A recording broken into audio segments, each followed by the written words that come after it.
అనే సూత్రం చెప్పబడింది. బకోధ్యాన అంటే కొంగ చేసేటటువంటి జపం. చాలామంది కళ్ళు మూసుకొని కొంచెం నీరసంగా ఉంటే ఏం చేస్తున్నావు, కొంగ జపం చేస్తున్నావు అంటారు. వాళ్ళకి తెలియదు కొంగ జపంలో ఉన్నటువంటి రహస్యం ఏంటో దాని వెనకాల. కొంగ ఒంటి కాలుతోటి నీళ్లలో నిల్చొని కళ్ళు మూసుకొని చూస్తూ ఉంటుందంట. మరి కళ్ళు మూసుకొని అంటున్నారు, చూస్తూ ఉంటున్నారు అంటున్నారు, ఏంటి మేడం మీరు అని అనుకోవచ్చు. అది ఎలా చూస్తుందో మనకు తెలియదు. ఎందుకు ఆ ఒంటి కాలుతోటి కళ్ళు మూసుకొని లేదా సగం తెరిచి ఏం చేస్తుంది అంటే, తనకి కావలసినటువంటి ఆ చేప ఏ సైజులో ఉన్నటువంటి చేప తన పక్కకు కనిపిస్తుందో దానికోసము వెయిట్ చేస్తూనే ఉంటుందంట. ఆ పక్కన చాలా చాలా చిన్న చేపలు, పిల్ల చేపలు, రొయ్యలు అన్నీ కనిపిస్తాయి. But it will not pluck them up. వాటిని తీసుకోదు, పిక్ చేసుకోదు. ఎప్పుడైతే తన తినగలిగేటటువంటి ఆ సైజులో ఉన్నటువంటి ఆహారం, తనకు కావాల్సినటువంటి ఆహారం తనకు దొరుకుతుందో అప్పుడు మాత్రమే ఆ కన్ను ఓపెన్ చేసి చటుక్కున దాన్ని పట్టుకొని లటుక్కున నోట్లో వేసుకుంటుందంట.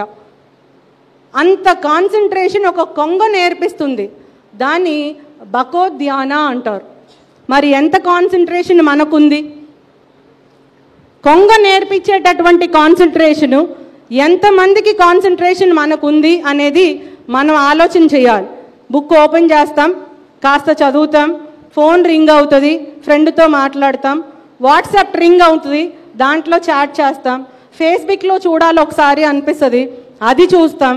తర్వాత మళ్ళీ ఇంట్లో వాళ్ళు ఏదో చెప్తారు, ఏంటి చదవట్లేదు అని తిట్టుకుంటూ మళ్ళీ చదవడం మొదలు పెడతాం. So what are we learning out of it? What sort of concentration are we having? One crane is teaching us what sort of concentration we have to have as a student in life.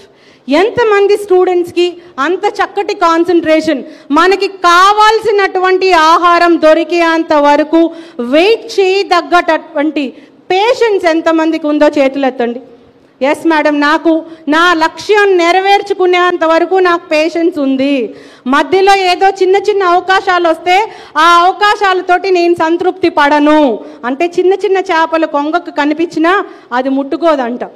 రోజులైనా గంటలైనా రోజులైనా తనకు కావాల్సిన సైజులో ఉన్నటువంటి ఆహారం దొరికితేనే అది పట్టుకొని తినటం మొదలు పెడుతుందంట. How many students are doing that nowadays? No one or all? అందరా? ఎవరు లేరా? ఖమ్మంలో ఉన్నటువంటి students అందరూనా?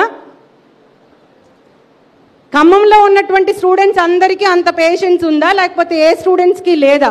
What is your answer? Students అందరికి లేదని అంటున్నారా? ఉందని అంటున్నారు. Thank you so much.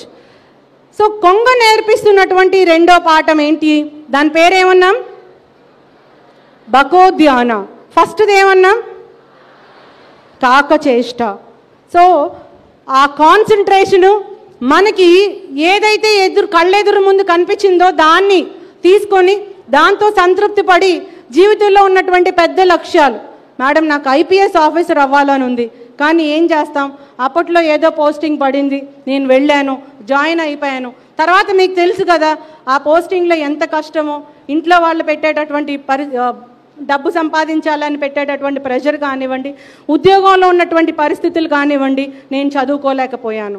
చాలామంది ఉన్నారు అట్లాంటి వాళ్ళు.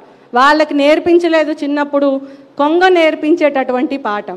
ఒకవేళ ఆ పాఠం నేర్పించింది అనుకుందాం, నేర్చుకున్నారు అనుకుందాం, they would have been totally satisfied with whatever post they are doing there. Or వాళ్ళు అంత పెద్ద పోస్ట్లో ఏం చేయాలనుకున్నారో వాళ్ళు ఇప్పుడు చేసేటటువంటి పోస్ట్లో కూడా అదే సాధించేటటువంటి పరిస్థితి కూడా ఉండి ఉండవచ్చు.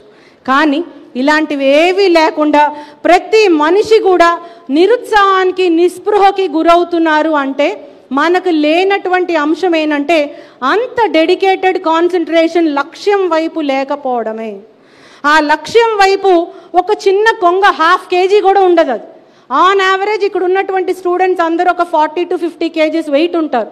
ఒక 1/2 kg కూడా లేనటువంటి కొంగ నేర్పించినటువంటి పాఠం, totally you have to wait till you reach your destination.